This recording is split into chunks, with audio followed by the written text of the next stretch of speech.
What lips my lips have kissed, and where and why, I have forgotten, and what arms have lain under my head till morning, but the rain is full of ghosts tonight that tap and sigh upon the glass and listen for reply, and in my heart there stirs a quiet pain for unremembered lads that not again will turn to me at midnight with a cry. Thus in the winter stands the lonely tree, nor knows what birds have vanished one by one, yet it bows with more silent than before. I cannot say what loves have come and gone, I only know that summer sang in me a little while, that in me sings no more.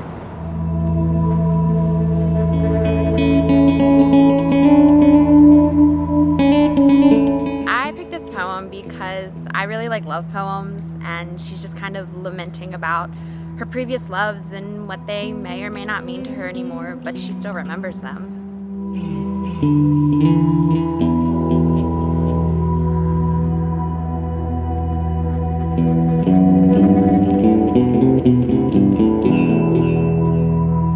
I think it's pretty empowering because, like I said, she doesn't necessarily remember where her lips have kissed and who she's been with, but it doesn't take away from the fact that there was still love there and that there was still love present. And I think it's empowering that she can be with who she wants and it's still love. My candle burns at both ends. It will not last the night. But ah, my foes and oh, my friends, it gives a lovely light.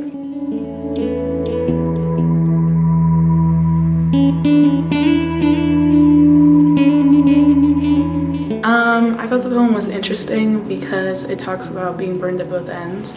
So what I got from that was that there's a lot going on, and she said that she won't last the night. So even though it's a lot and it's overwhelming, it's still maybe worth it.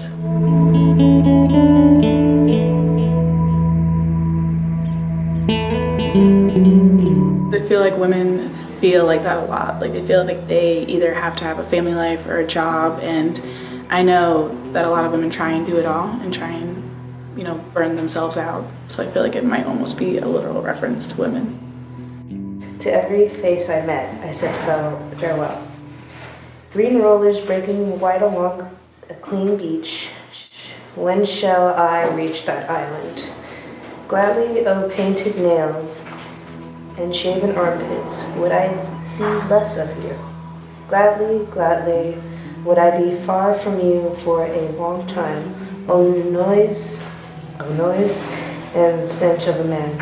I said farewell, nevertheless, whom I have quitted. Which of my possessions do I propose to leave? Not one is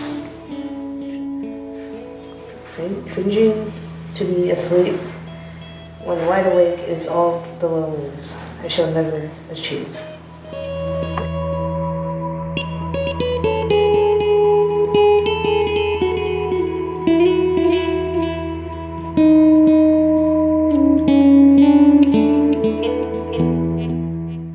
What drawn me, how this person was basically kind of saying farewell to a person they never would actually see again, and I feel like they have somewhat regret, but they're moving on from it. That's what I feel. It also relates to me by kind of that same feeling, saying goodbye to a person that I'll never see ever again.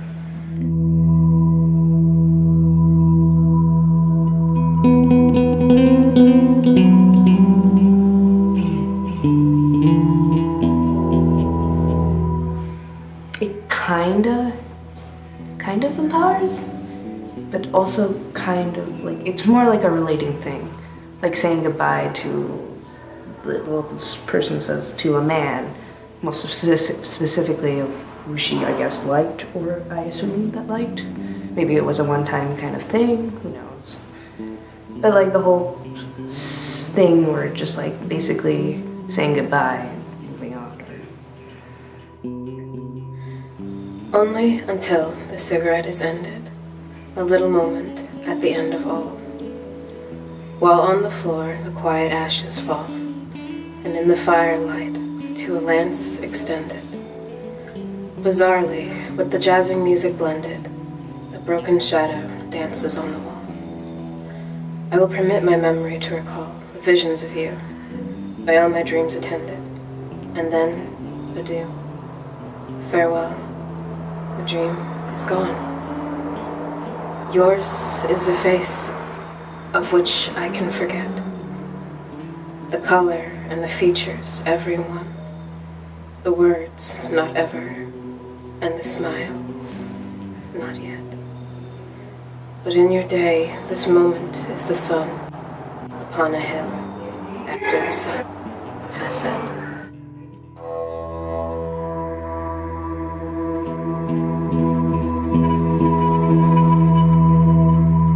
I think I genuinely understand kind of what the poem means. More so because I have recently, I think a year and a half ago, gotten out of a 5-year relationship that was never really official. So I really relate to the poem because even though there were a lot of good things, there are a lot of things I kind of just wish I could forget and put behind me.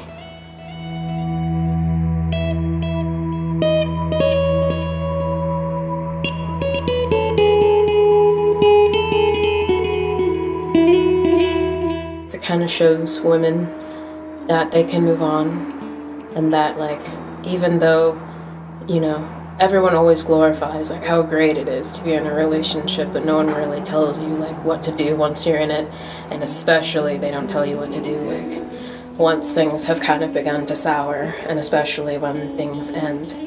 So I think it's a really nice poem because it kind of shows you that you can go on, even if it may not be the most glamorous, even though it may be somewhat melancholic and forlorn, it's still very intimate and still very much part of the female experience. Son said my mother when I was knee-high, "You've need of clothes to cover you, and not a rag have I. There's nothing in the house to make a boy breeches, nor shears to cut a cloth with, nor thread to make stitches. There's nothing in the house but a loaf end of rye, and a harp with a woman's head nobody will buy." And she began to cry. That was in the early fall, when came the late fall. "Son," she said, "the sight of you makes your mother's blood crawl. Little skinny shoulder blades sticking through your clothes, and where you'll get a jacket from, God above knows. It's lucky for me, lad, your daddy's in the ground, and can't see the way I let you, his son, go around." And she made a queer sound. Many bright threads, from where I couldn't see, were running through the harp strings rapidly, and gold threads whistling through my mother's hand. I saw the web grow and the pattern expand. She wove a child's jacket, and when that was done, she laid it on the floor and wove another one. She wove a red cloak, so regal to see. She made it for a king's son, I said, and not for me, but I knew it was for me. She wove a pair of breeches, quicker than that. She wove a pair of boots and a little cocked hat. She wove a pair of mittens and wove a little blouse. She wove all night in that still cold house. She sang as she worked, and the harp strings spoke. Her voice never faltered, and the thread never broke. And when I awoke, there sat my mother with the harp against her shoulder, looking 19 and not a day older. A smile about her lips and a light about her head, and her hand on the harp strings, frozen dead. And piled up beside her and toppling to the skies were the clothes of a king's son, just my size.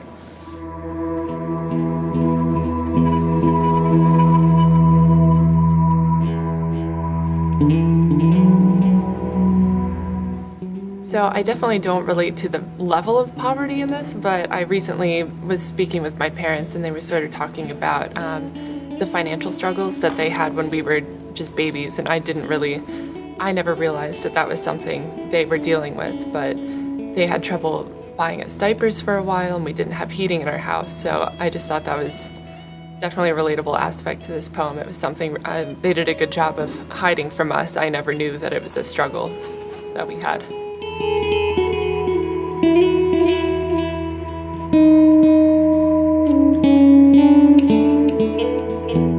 I mean, I think just looking at the mother in the poem, she basically is giving up her entire life and ultimately dies, but everything that she can just to keep her son fed. It's a tough world, especially probably at the time that this is written, for women to be alone, taking care of their children and sacrificing so much to do so.